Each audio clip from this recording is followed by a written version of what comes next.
75세인 제가 삼성서울병원 대기실에서 만난 그 할머니. 얼굴 오른쪽 볼에는 선명한 초승달 문신이, 왼쪽 팔목에는 나비 문신이 새겨져 있었어요. 사람들이 수군거리더라고요. 하지만 6개월 후 밝혀진 진실은 그야말로 충격 그 자체였습니다. 오늘은 문신 할머니가 제게 가르쳐준 진정한 가족의 의미를 들려드릴게요. 작년 8월 15일 오후 2시 30분. 그날도 남편 검사 결과를 기다리며 삼성서울병원 1층 대기실에 앉아 있었어요. 75세인 저는 김옥순입니다.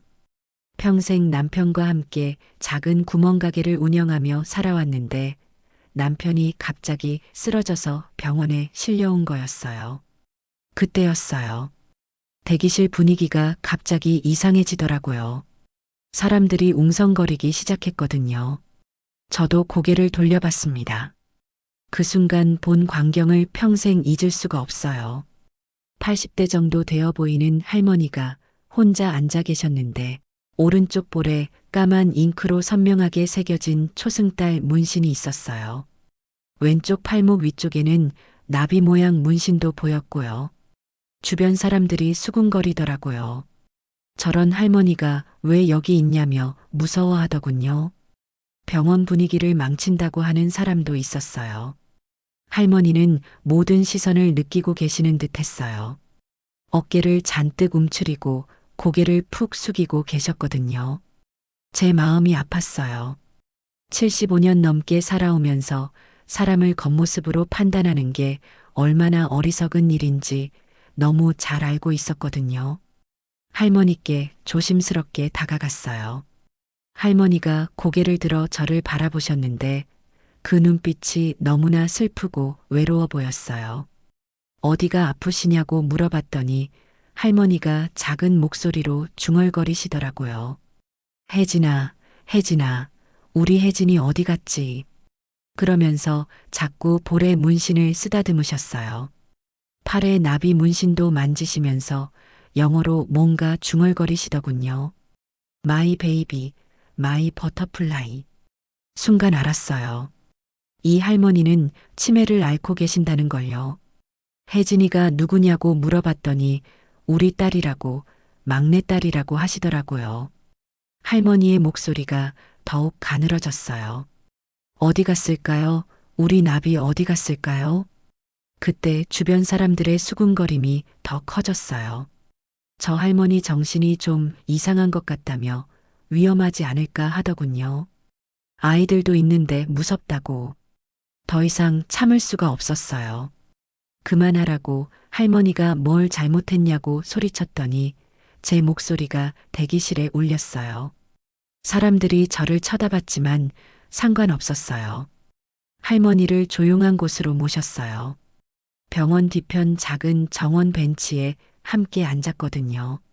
지금 어디가 아파서 병원에 오셨냐고 물어봤더니 글쎄 기억이 안 난다고 그냥 여기 있었다고 하시더라고요. 치매 때문에 기억을 못 하시는 게 분명했어요. 하지만 혜진이라는 이름만큼은 계속 중얼거리셨어요. 시계를 봤어요. 오후 4시가 넘어가고 있었거든요. 집에서는 혼자 사는 며느리가 저녁 준비를 하고 있을 텐데. 하지만 이 할머니를 그냥 둘 수는 없었어요. 집이 어디냐고 가족분들 연락처 아시냐고 물어봤더니 몰라요. 다 까먹었어요. 하시더라고요. 할머니가 다시 문신을 쓰다듬으시면서 중얼거리셨어요. 혜진아, 엄마 여기 있어. 나비야, 엄마한테 돌아와. 그 모습을 보니 가슴이 먹먹해졌어요. 자식을 그리워하는 어머니의 마음이 고스란히 전해졌거든요. 제가 도와드릴게요. 걱정하지 마시라고 말씀드렸더니 정말이냐며 혜진이도 찾아주실 거냐고 물어보시더라고요. 할머니의 눈에 희미한 빛이 돌았어요. 비록 혜진이가 누구인지 어디 있는지 전혀 모르지만 최선을 다해보겠다고 말씀드렸어요. 바람이 불어왔어요. 할머니의 흰 머리카락이 바람에 흔들렸어요. 그 모습이 왠지 모르게 애처로워 보였거든요. 저희 집에 가시겠냐고 혼자 계시면 위험하다고 말씀드렸더니 할머니가 놀란 듯 저를 바라보셨어요. 정말 괜찮냐고 패 끼치는 거 아니냐고 물어보시더군요. 괜찮다고 혼자 살기엔 너무 위험해 보인다고 말씀드렸어요. 할머니가 눈물을 글썽이셨어요. 문신이 있는 얼굴이었지만 그 미소는 세상에서 가장 순수해 보였어요. 집으로 가는 버스 안에서도 마찬가지였어요. 승객들이 할머니를 보고 수군거렸거든요. 저 할머니 얼굴 좀 보라며 무섭다고 하더군요. 요즘 할머니들도 문신하냐고. 할머니가 제 팔을 꼭 잡으셨어요. 옥순 씨, 사람들이 저를 이상하게 본다고 하시더라고요. 할머니는 이상한 분이 아니라고 걱정 마시라고 말씀드렸어요. 하지만 제 마음도 무겁긴 했어요. 이렇게 매일 사람들의 시선과 싸워야 하나 싶었거든요. 우리 아파트 단지에 들어서자 더 큰 시련이 기다리고 있었어요. 엘리베이터에서 만난 이웃 아주머니가 할머니를 보더니 깜짝 놀라더라고요. 이분이 누구냐고, 혹시 문제 있는 분은 아니냐고 물어보더군요. 뭐가 문제냐고, 치매 걸린 할머니인데 뭔 문제가 있냐고 했더니 제 머리끝까지 화가 올라왔어요. 집에 들어가자마자 할머니가 눈물을 쏟기 시작하셨어요. 옥순 씨, 제가 나쁜 사람이냐고 사람들이 다 무서워한다고 하시더라고요. 제 가슴이 찢어지는 것 같았어요. 아니라고, 절대 그렇지 않다고 말씀드렸어요. 할머니를 꼭 안아드렸어요. 문신이 새겨진 볼에 눈물이 흘러내리고 있었거든요. 그날 저녁 신기한 일이 일어났어요. 할머니가 부엌에서 저녁을 준비하기 시작하신 거예요. 신세를 지는데 밥이라도 해드리고 싶다고 하시더라고요. 냉장고에 있던 재료들로 김치찌개를 끓이고 계셨어요. 손놀림이 아주 능숙하시더라고요. 할머니 요리 정말 잘하신다고 말씀드렸더니 예전에는 잘했는데 지금은 기억이 잘 안 난다고 하시더군요. 하지만 몸이 기억하고 있는 것 같았어요. 김치찌개 냄새가 집안을 가득 채웠어요. 며느리가 냄새를 맡고 부엌으로 왔어요. 누가 요리하시냐고 물어보더군요. 며느리에게 상황을 설명해 드렸어요. 처음엔 당황하셨지만 할머니의 김치찌개를 맛보시더니 감탄하시더라고요. 정말 맛있다고, 할머니 솜씨가 대단하다고 하셨어요. 할머니가 환하게 웃으셨어요. 맛있게 드셔주니 할머니가 행복하다고 하시더군요. 그때 할머니가 갑자기 혼잣말을 하기 시작하셨어요. 혜진이도 이렇게 맛있게 먹었는데. 그러면서 볼에 달 문신을 쓰다듬으셨어요. 우리 나비 어디 갔을까? 팔에 나비 문신도 만지시면서요. 며느리가 신기한 듯 바라봤어요. 할머니, 혜진이가 누구냐고 물어봤더니 우리 딸이라고, 막내딸이라고, 많이 보고 싶다고 하시더라고요. 할머니의 목소리가 갑자기 슬퍼졌어요. 어디 있는지 모르겠다고, 찾고 있다고. 그날 밤 며느리가 제게 말했어요. 어머니, 할머니 정말 외로우셨나 보다고요. 그런 것 같다고, 딸을 많이 그리워하신다고 했어요. 문신은 무슨 의미일까요? 하고 며느리가 물어봤는데 아직 모르겠다고, 하지만 분명 특별한 사연이 있을 거라고 말했어요. 며느리도 할머니를 받아들이기 시작했어요. 하지만 아직 더 큰 시련이 남아 있었어요. 다음 날 아침 아파트 관리사무소에서 전화가 왔거든요. 옥순 씨 잠시 사무소로 와달라고 하더군요. 불길한 예감이 들었어요. 관리소장이 난처한 표정으로 말했어요. 주민 민원이 들어왔다고요. 무슨 민원이냐고 물어봤더니 문신 있는 할머니 때문에 아이들이 무서워한다고 하더라고요. 제 머리가 띵했어요. 그래서 어쩌라는 거냐고 했더니 가능하면 다른 곳으로 모시는 게 어떨까 싶다고 하더군요. 순간 제 안에서 뭔가가 툭 하고 끊어졌어요. 안 된다고, 할머니는 아무 잘못도 안 하셨다고 소리쳤어요. 하지만 다른 주민들이 불편해하니까 하더라고요. 다른 주민들이 편견을 버리면 되는 거 아니냐고 했어요. 목소리가 떨렸지만 물러설 수 없었어요. 75년 동안 살아오면서 배운 게 있었거든요. 약한 사람을 지켜주지 않으면 안 된다는 것을요. 일주일만 더 기다려달라고 할머니가 적응하시면 괜찮을 거라고 말했어요. 관리소장이 한숨을 쉬었어요. 알겠다고 하지만 민원이 더 들어오면 어쩔 수 없다고 하더라고요. 집으로 돌아오는 길에 눈물이 났어요. 이렇게 힘들 줄 알았으면 모시지 말 걸까? 그런 생각도 순간 들었어요. 하지만 집에 들어가자마자 그런 생각이 사라졌어요. 할머니가 창가에 앉아 밖을 보고 계셨거든요. 혜진아, 엄마 여기 있어. 돌아와. 그 뒷모습이 너무나 외로워 보였어요. 제 마음이 다시 단단해졌어요. 끝까지 할머니를 지켜드리자. 그렇게 결심했어요. 편견과 싸우는 긴 여정이 이제 막 시작된 거였어요. 그런데 일주일이 지났을 때 뜻밖의 전화가 왔어요. 동네 복지관의 김미선 사회복지사였어요. 며칠 전 저희 상황을 듣고 도움을 주겠다고 했던 분이거든요. 옥순 씨 할머니 신원을 확인했다고 하더라고요. 제 심장이 뛰기 시작했어요. 정말이냐고 물어봤더니 이름은 박정혜 씨, 81세고 주소도 나왔다고 하더군요. 드디어 할머니의 진짜 이름을 알게 된 거였어요. 박정희 할머니. 그런데 이상한 게 있다며 미선 씨의 목소리가 조심스러워졌어요. 뭐가 이상하냐고 물어봤더니 가족들이 실종 신고를 안 했다고 하더라고요. 제 머릿속이 하얘졌어요. 그게 무슨 말이냐고 했더니 보통은 치매 환자가 사라지면 바로 경찰에 신고하는데 아무도 안 했다는 거예요. 이상했어요. 아무리 생각해도 말이 안 됐거든요. 정희 할머니 같은 분이 사라지면 가족들이 발칵 뒤집혔을 텐데요. 그런데 바로 그날 오후 뜻밖의 손님들이 찾아왔어요. 초인종이 울렸을 때 정희 할머니는 낮잠을 주무시고 계셨어요. 문을 열자 중년의 남녀가 서 있었어요. 비싼 옷을 입은 모습이 한눈에도 부유해 보였어요. 혹시 옥순 씨냐고 저희는 박정희의 자녀라고 하더군요. 여자가 차가운 목소리로 말했어요. 순간 제 온몸이 긴장됐어요. 정말이냐고 할머니 가족이냐고 물어봤더니 자신은 장녀 박미영이고 이쪽은 장남 박종수라고 하더라고요. 두 사람 모두 표정이 굳어 있었어요. 기쁨이나 안도감은 전혀 보이지 않았어요. 어머니 어디 계시냐고 미영이 집안을 둘러보며 물어봤어요. 안에서 주무신다고 깨워드리겠다고 말씀드렸어요.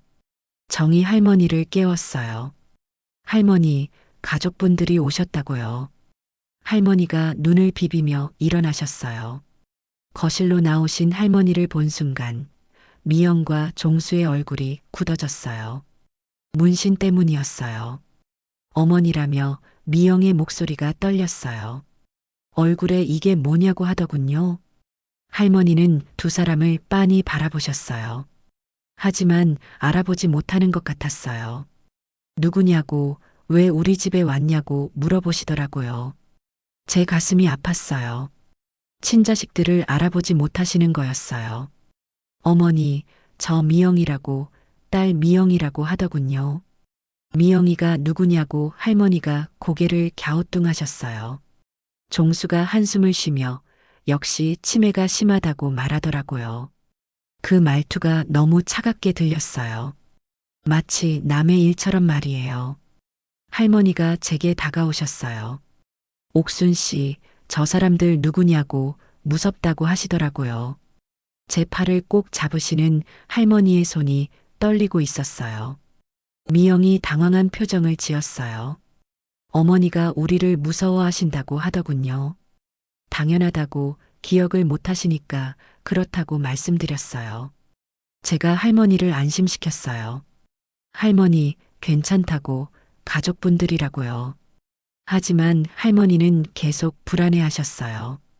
종수가 저를 보며 그동안 고생 많았다고, 어머니 모시느라 수고했다고 하더라고요.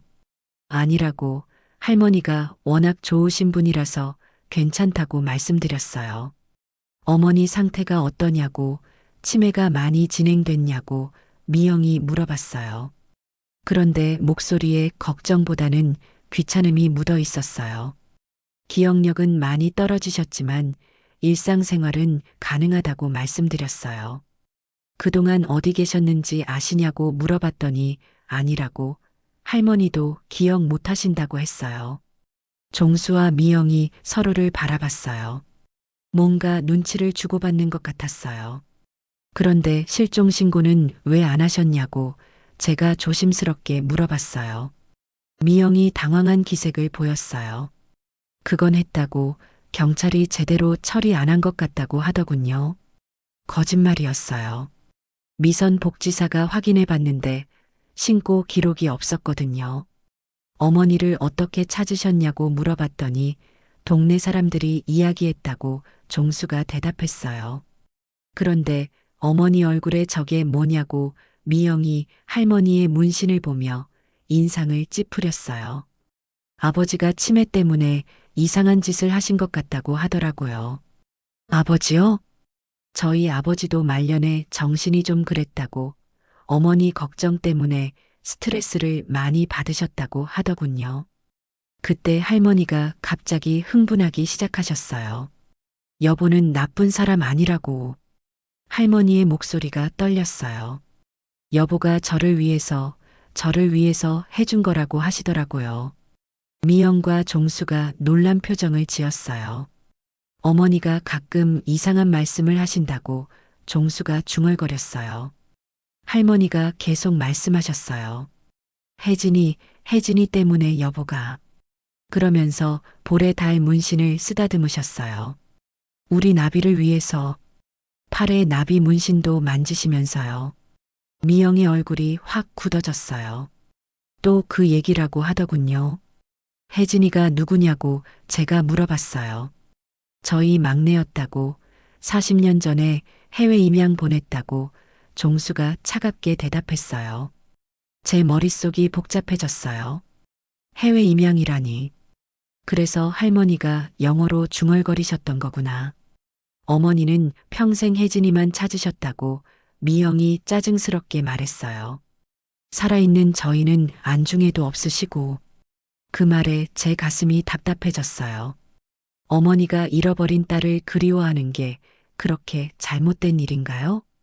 할머니가 또 흥분하기 시작하셨어요. 혜진이 어디 있냐고, 내 딸 어디 있냐고 하시더라고요. 어머니 진정하라고 미영이 냉정하게 말했어요. 혜진이는 벌써 50이 넘었을 거고 아마 미국에서 잘 살고 있을 거라고 하더군요. 찾아보셨냐고, 연락해 보셨냐고 제가 물어봤어요. 종수가 한숨을 쉬었어요. 해외 임양아 찾기가 얼마나 어려운지 아시냐고, 거의 불가능하다고 하더군요. 그래도 시도라도 해보셨냐고 물어봤더니 시도는 했지만 쉽지 않았다고 하더라고요. 거짓말 같았어요. 정말 진심으로 찾았다면 이렇게 차갑게 말할 수 있을까요? 미영이 지갑을 꺼냈어요.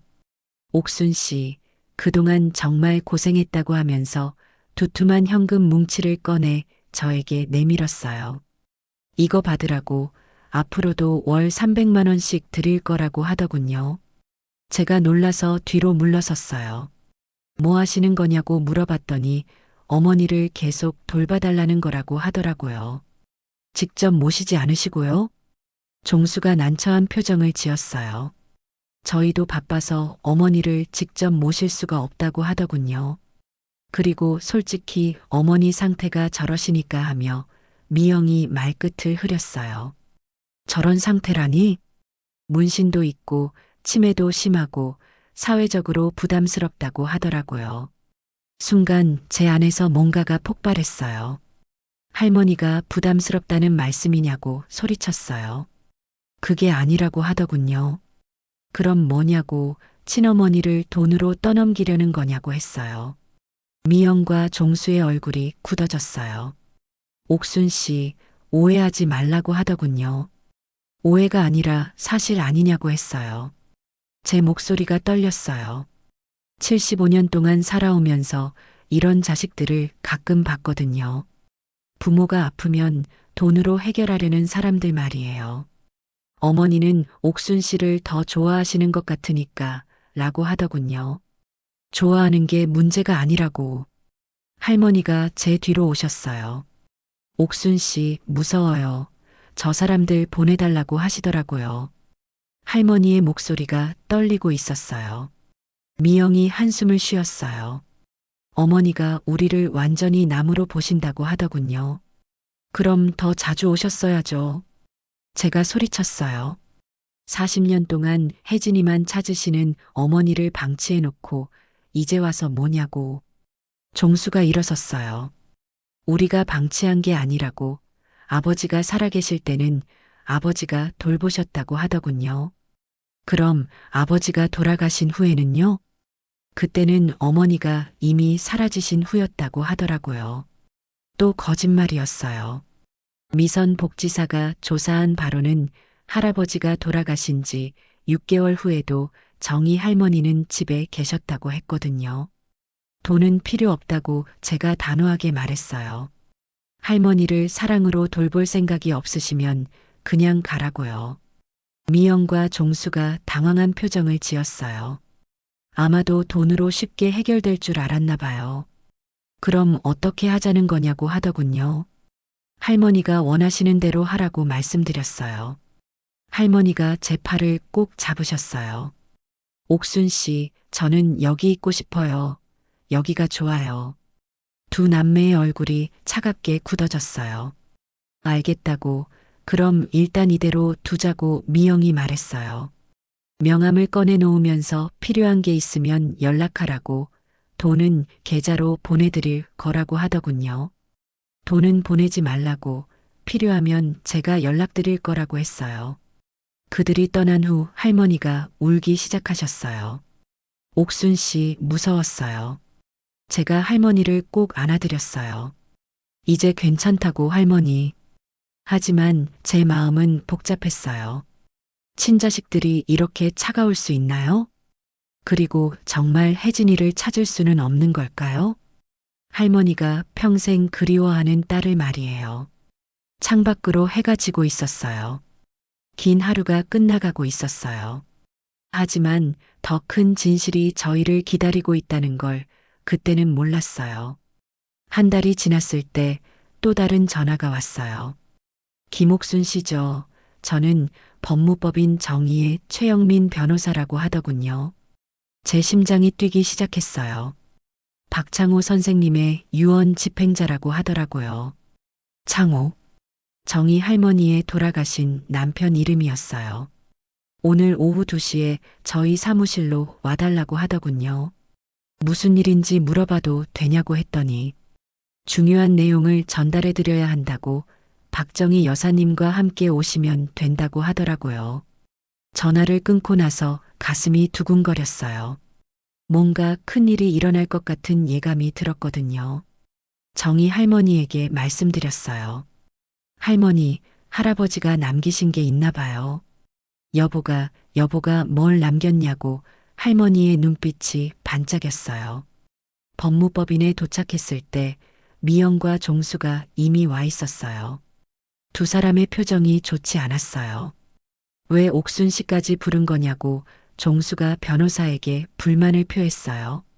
박창호 선생님의 지시라고 최영민 변호사가 차분하게 대답했어요. 변호사가 봉인된 봉투를 꺼냈어요. 봉투에는 사망 1년 후 개봉이라고 적혀 있었어요. 박창호 선생님께서 돌아가시기 전에 특별한 지시를 하셨다고 하더군요. 제 손에 땀이 났어요. 이 편지와 유언장을 정확히 1년 후에 공개하라고 하셨다고요. 미영이 짜증스럽게 말했어요. 아버지가 또 무슨 이상한 짓을 하신 거냐고. 변호사가 봉투를 열기 시작했어요. 그 순간 제 심장이 멈추는 것 같았어요. 먼저 편지를 꺼내 읽기 시작했어요. 사랑하는 정희에게, 그리고 이 편지를 읽는 모든 분들께. 할머니가 제 손을 꼭 잡으셨어요. 지금 이 편지를 읽고 있다면 제가 죽은 지 1년이 지났을 것이라고 하더군요. 변호사의 목소리가 떨리고 있었어요. 정희가 치매 진단을 받고 점점 심해져서 집을 나가 길을 잃는 일이 잦아졌다고요. 제 가슴이 뭉클해졌어요. 한 번은 3일 동안 찾지 못해 거의 죽을 뻔했다고 하더라고요. 할머니가 작은 소리로 중얼거리셨어요. 여보, 저와 같은 할머니들이 너무 많아서 찾기가 어려웠다고요. 종수가 불편한 듯 몸을 비틀었어요. 제가 말기암 진단을 받았을 때 가장 두려웠던 건 제 죽음이 아니었다고 하더군요. 제 눈에 눈물이 고였어요. 제가 죽고 나면 아무도 정의를 진심으로 찾지 않을 거라는 두려움이었다고요. 미영의 얼굴이 굳어졌어요. 자식들조차도. 그래서 저는 결심했다고 변호사가 잠시 숨을 고르고 계속 읽었어요. 정의가 길을 잃어도 누구나 한눈에 알아볼 수 있도록 특별한 표식을 남기기로. 제 온몸에 소름이 돋았어요. 그것이 바로 얼굴과 팔의 문신이라고요. 순간 할머니가 자신의 볼을 만졌어요. 제 손으로 직접 아내의 얼굴과 팔에 새겼다고 하더군요. 미영이 벌떡 일어섰어요. 뭐라고요? 의료용 특수 잉크로 영구적인 문신을 새겼다고요. 종수가 주먹을 쥐었어요. 딸 모양은 멀리서도 쉽게 알아볼 수 있게 디자인했고, 나비는 우리 혜진이를 상징한다고 하더라고요. 제 마음이 뜨거워졌어요. 정희는 시술 중 마취되어 있었기에 기억하지 못한다고요. 할머니가 눈물을 흘리기 시작하셨어요. 아내에게 미안하지만 후회하지 않는다고, 이 문신 덕분에 누군가 정의를 찾아 돌봐줄 거라 믿었다고 하더군요. 변호사가 계속 읽었어요. 1년이라는 시간을 둔 이유가 있다고요. 제 심장이 더 빨리 뛰었어요. 제가 죽고 나서 누가 진심으로 정의를 돌보는지 보고 싶었다고 하더군요. 미영과 종수가 서로를 바라봤어요. 돈 때문이 아니라 진심으로. 그리고 이제 유언을 공개한다고 변호사가 다른 봉투를 열었어요. 이제 모든 진실이 밝혀질 순간이었어요. 저는 제 재산을 다음과 같이 분배한다고 변호사가 읽기 시작했어요. 종수가 앞으로 몸을 기울였어요. 제가 죽은 후 1년 동안 정의를 자발적으로 돌본 사람에게 전 재산의 80%를 상속한다고 하더군요. 미영이 소리를 질렀어요. 뭐라고요? 제 머릿속이 하얗게 변했어요. 김옥순 씨가 1년간 박정희 여사를 돌보셨죠? 변호사가 저를 바라봤어요. 증인들도 있고 기록도 다 있다고 하더군요. 종수가 벌떡 일어섰어요. 잠깐만요. 우리도 돈을 보냈잖아요. 돈을 보낸 것과 직접 돌본 것은 다르다고 변호사의 목소리가 단호했어요. 게다가 치매 환자를 돌보기에 300만 원은 간병비로도 턱없이 부족한 금액이라고 하더군요. 미영이 얼굴을 붉혔어요. 우리가 모르고 있었다고. 박창호 선생님이 직접 조사하신 내용이 있다며 변호사가 다른 서류를 꺼냈어요. 두 분은 어머니가 사라졌을 때 실종 신고조차 하지 않으셨더군요. 종수의 얼굴이 창백해졌어요. 그건 박창호 선생님은 자식들에게 어머니를 찾아달라고 수없이 부탁하셨다고 하더군요. 제 눈에 눈물이 났어요. 하지만 두 분은 치매에 걸린 어머니가 부담스럽다고 하셨죠. 녹음 파일도 있다며 변호사가 USB를 보여줬어요. 미영이 울먹이며 말했어요. 우리도 나름대로 어머니를 사랑했어요. 그렇다면 왜 1년 동안 한 번도 직접 찾아보지 않으셨나요? 변호사의 질문에 두 사람이 할 말을 잃었어요. 편지 마지막 부분이라고 변호사가 계속 읽었어요. 만약 이 편지를 읽는 시점에 정의를 진심으로 돌보는 사람이 있다면 제 가슴이 두근거렸어요. 그 사람이 누구든 진정한 우리 가족이라고 하더군요. 할머니가 제 손을 더 꼭 잡으셨어요. 미영아, 종수야. 만약 너희가 아닌 다른 누군가가 어머니를 돌보고 있다면. 두 사람이 고개를 숙였어요. 부끄러워해라. 타인이 너희보다 더 자식 노릇을 했다는 뜻이니까. 미영이 흐느끼기 시작했어요. 정희야, 미안해. 내 고운 얼굴에 문신을 새겨서. 할머니가 자신의 볼을 만지셨어요. 하지만 그 문신이 너를 지켜줄 사람에게 인도해 주길 바란다고 하더군요. 제 마음이 뜨거워졌어요. 누군가 너를 진심으로 돌봐준다면 그것으로 충분해. 사랑해, 정희야. 영원히. 변호사가 편지를 내려놓았어요. 사무실에 긴 침묵이 흘렀어요. 할머니가 작은 목소리로 말씀하셨어요. 여보가 저를 위해서. 그러면서 볼에 달 문신을 쓰다듬으셨어요. 나비도 혜진이를 위해서. 팔에 나비 문신도 만지셨어요. 제 눈에서 눈물이 주룩주룩 흘렀어요. 40년 전 막내딸을 해외 입양 보내면서도 언젠가 다시 만날 수 있기를 바라는 아버지의 간절한 마음. 치매에 걸린 아내가 길을 잃어도 누군가 알아볼 수 있도록 자신의 손으로 문신을 새기는 남편의 사랑. 모든 게 이해됐어요. 미영과 종수가 조용히 일어났어요. 옥순 씨, 미영이 떨리는 목소리로 말했어요. 어머니, 잘 부탁해요. 우리가 잘못했어요. 종수도 고개를 숙였어요. 두 사람이 떠난 후 변호사가 말했어요. 김옥순 씨 상속 절차를 도와드리겠어요. 하지만 제 머릿속은 온통 다른 생각뿐이었어요. 이제 혜진이를 찾을 수 있겠다. 창후 할아버지가 남긴 재산으로 전문기관을 통해 해외 임양아를 찾을 수 있을 거였어요.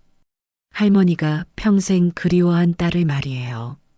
할머니가 제 손을 꼭 잡으셨어요. 옥순 씨, 혜진이 찾을 수 있을까요? 네, 할머니. 꼭 찾아드릴게요. 그날 밤 집으로 돌아와서 며느리에게 모든 걸 말해줬어요. 어머니, 정말 대박이다.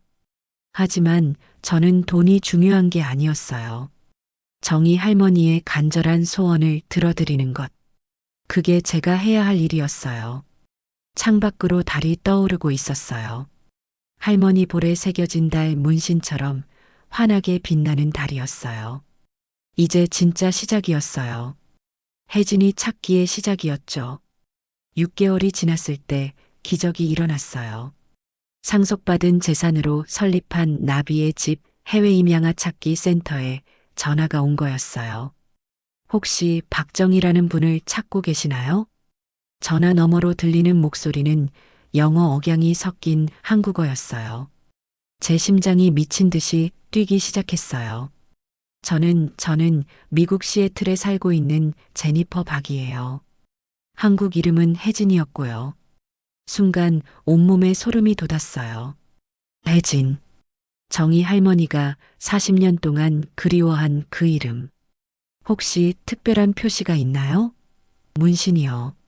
맞아요. 볼에 달 모양, 팔에 나비 모양. 제 다리에 힘이 빠졌어요. 저도 똑같은 곳에 똑같은 문신이 있어요. 아버지가 입양 가기 전에 새겨주셨어요. 언젠가 다시 만날 때 서로 알아볼 수 있도록 하신 거였어요. 40년 만에 찾은 거였어요. 일주일 후 인천공항에서 52세가 된 혜진이를 만났어요. 간호사가 된 그녀는 정희 할머니와 너무나 닮아 있었어요. 40년 동안 한 번도 어머니를 잊은 적이 없어요. 혜진이의 눈에도 눈물이 가득했어요. 집에 도착했을 때 정희 할머니는 창가에서 밖을 보고 계셨어요. 할머니, 손님이 오셨어요. 할머니가 혜진이를 보는 순간 눈이 크게 떠졌어요. 혜진아. 혜진이가 자신의 볼과 팔을 보여드렸어요. 똑같은 위치에 똑같은 문신. 우리 나비야. 네, 엄마. 저예요. 그 순간 할머니의 치매로 흐렸던 눈이 갑자기 맑아졌어요. 혜진아, 우리 혜진아.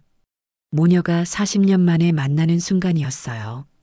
두 사람이 얼싸안고 울고 있는 모습을 보니 제 눈에서도 눈물이 쏟아졌어요. 그날부터 정희 할머니의 치매 증상이 눈에 띄게 좋아졌어요. 혜진이도 한국에 머물면서 간호사 경험으로 어머니를 전문적으로 돌봤어요. 매일 아침 할머니와 혜진이가 함께 차를 마시며 이야기하는 모습을 보면 가슴이 따뜻해졌어요. 엄마 미국에서 간호사 하면서 항상 어머니 생각했어요. 혜진아, 엄마도 매일 너만 생각했단다. 두 사람이 나누는 대화 하나하나가 소중했어요. 혜진이가 미국에서 어떻게 살았는지, 결혼은 했는지, 아이들은 몇 명인지. 할머니는 모든 이야기를 놓치지 않으려고 귀를 기울이셨어요. 저도 두 분의 이야기를 들으며 가족의 소중함을 다시 한번 느꼈어요. 하지만 행복한 시간은 길지 않았어요. 3개월 후 정희 할머니의 건강이 급격히 나빠지기 시작했어요. 혜진이를 만난 기쁨으로 버티고 계셨던 것 같았어요. 옥순 씨 고마웠어요. 혜진이를 찾아줘서. 할머니는 저에게 더 많은 걸 주셨어요. 가족이 뭔지, 진짜 사랑이 뭔지 알려주셨어요. 옥순 씨도 우리 가족이에요. 혜진이랑 함께 나비의 집 계속해줘요. 할머니의 마지막 부탁이었어요. 다음 날 새벽 정희 할머니는 혜진이의 손을 잡고 평화롭게 세상을 떠나셨어요. 40년 만에 찾은 딸과 함께한 마지막이었어요. 할머니의 얼굴은 너무나 편안해 보였어요. 볼과 팔의 문신도 마치 웃고 있는 것 같았어요. 장례식에는 생각보다 많은 사람들이 왔어요. 복지관에서 할머니를 도왔던 분들, 병원에서 만난 분들, 그리고 나비의 집을 통해 가족을 찾은 분들까지 모든 분들이 정희 할머니의 마지막을 함께 해주셨어요. 장례식 후 혜진이가 저에게 말했어요. 옥순 언니 함께 나비의 집을 키워요. 우리 엄마처럼 헤어진 가족들이 다시 만날 수 있도록 도와요. 그렇게 하기로 했어요. 1년 후 나비의 집은 한국 최고의 해외 임양아 가족 재결합 센터가 됐어요. 60여 가정이 저희 도움으로 다시 만났어요. 매주 새로운 가족들이 재회하는 모습을 보면 가슴이 벅차올라요. 센터 입구에는 정희 할머니와 창호 할아버지의 사진이 걸려 있어요. 그 아래에는 글귀가 있어요. 진정한 사랑은 시간과 거리를 초월한다. 가족의 끈은 문신처럼 지워지지 않는다. 매일 아침 그 사진 앞에서 인사를 드려요. 할머니, 할아버지, 오늘도 많은 가족들이 다시 만날 수 있도록 도울게요. 혜진이도 미국으로 돌아가지 않고 한국에 정착했어요. 어머니가 살던 이 땅에서 어머니의 뜻을 이어가고 싶다고 하더라고요. 이제 저희는 진짜 가족이 됐어요. 피는 안 섞였지만 사랑으로 맺어진 가족. 며느리도 혜진이를 친언니처럼 따르고 있어요.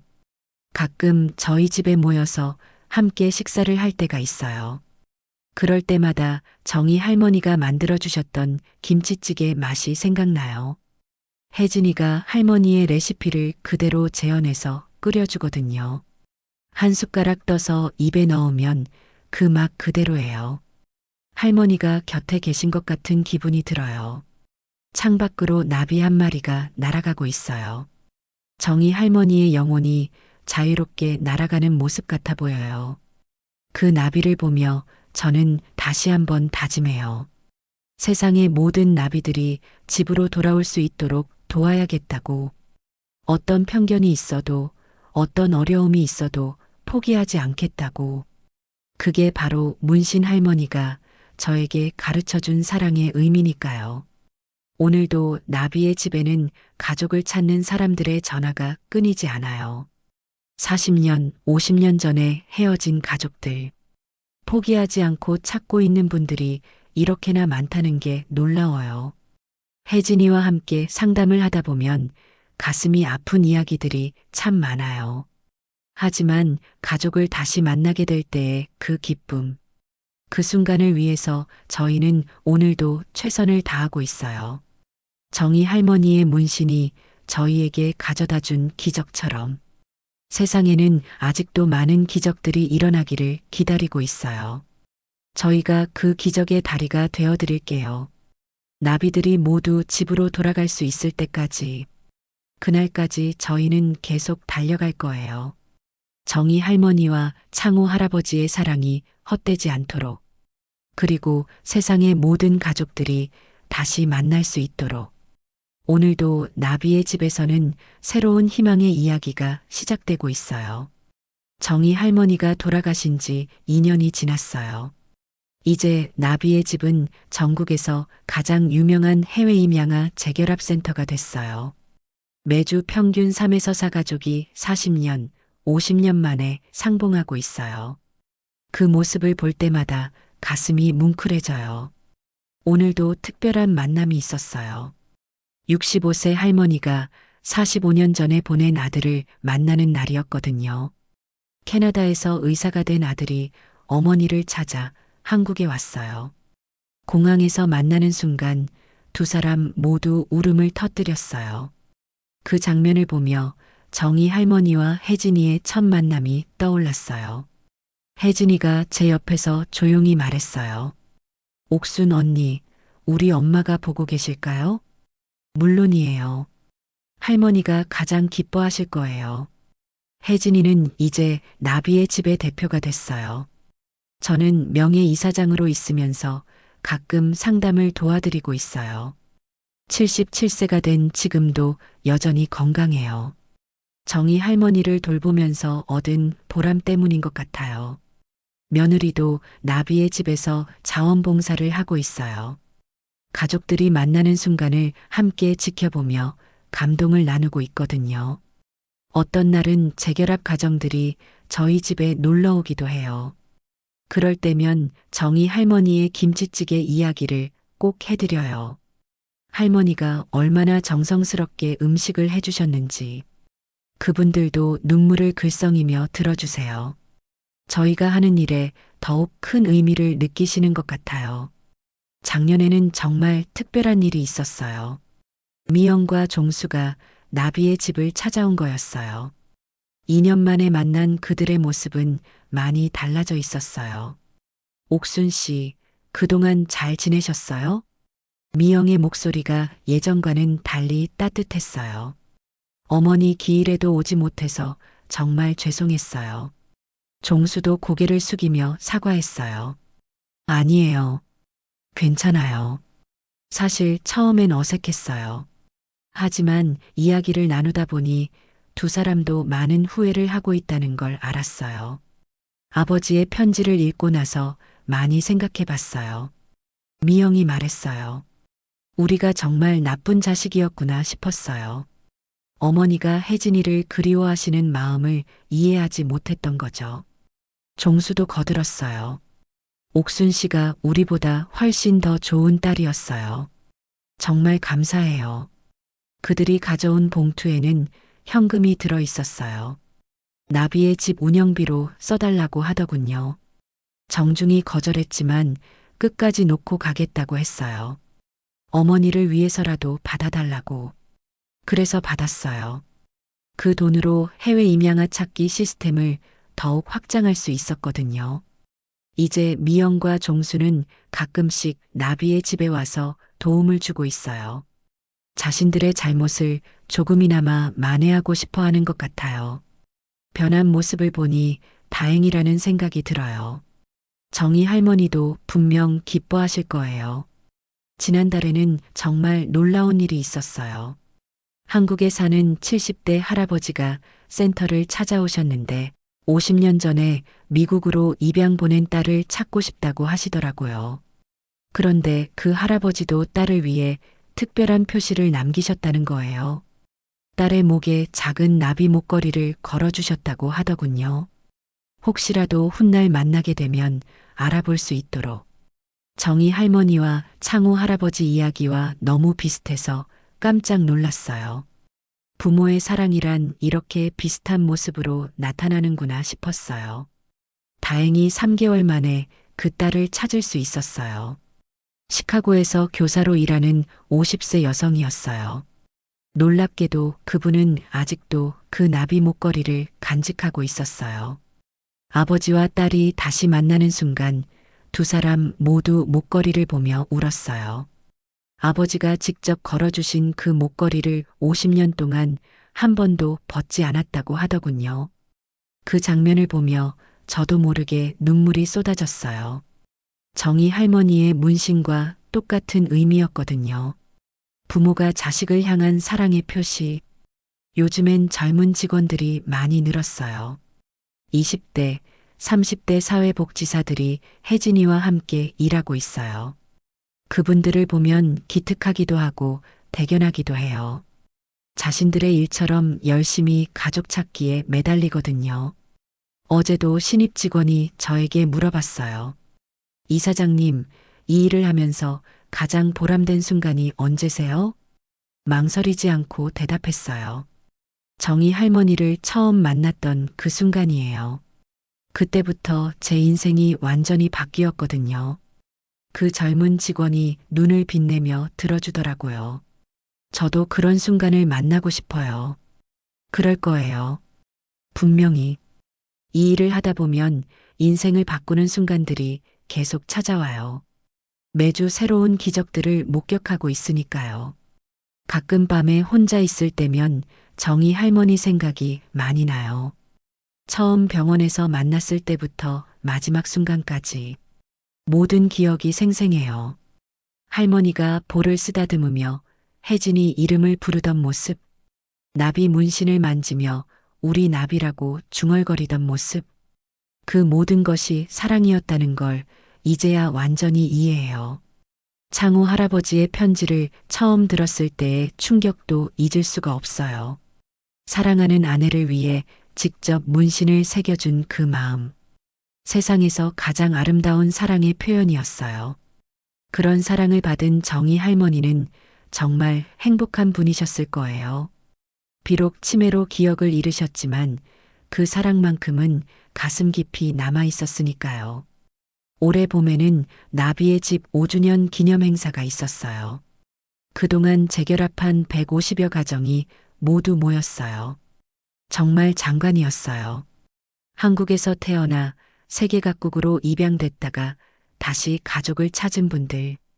그분들과 가족들이 한자리에 모인 거였어요. 행사장에는 정희 할머니와 창호 할아버지의 대형 사진이 걸려 있었어요.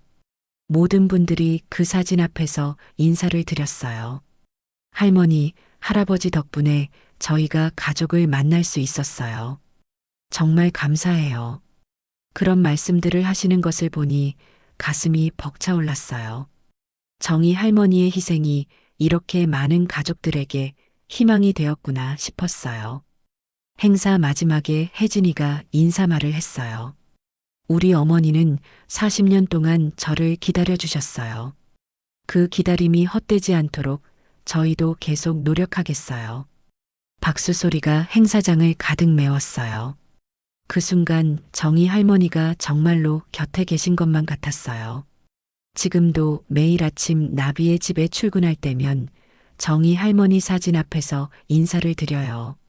할머니, 오늘도 좋은 하루 되세요. 많은 가족들이 만날 수 있도록 도와주세요. 그러면 할머니가 미소 지으며 대답해 주시는 것 같아요. 옥순아, 고생이 많구나. 오늘도 힘내거라. 정희 할머니를 만나지 않았다면 지금의 저는 없었을 거예요. 평범한 75세 할머니로 살다가 세상을 떠났겠죠. 하지만 지금은 다르게 말이에요. 매일매일이 의미 있고 보람차요. 새로운 가족들의 만남을 지켜보며 함께 기뻐하고 있으니까요.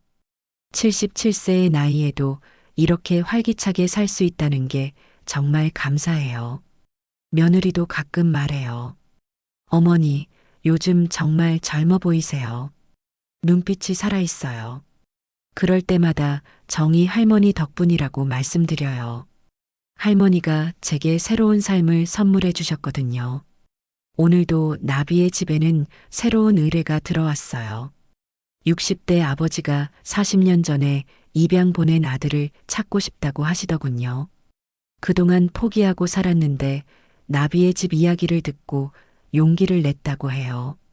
저희가 지금까지 이룬 성과들이 많은 분들에게 희망을 주고 있어요.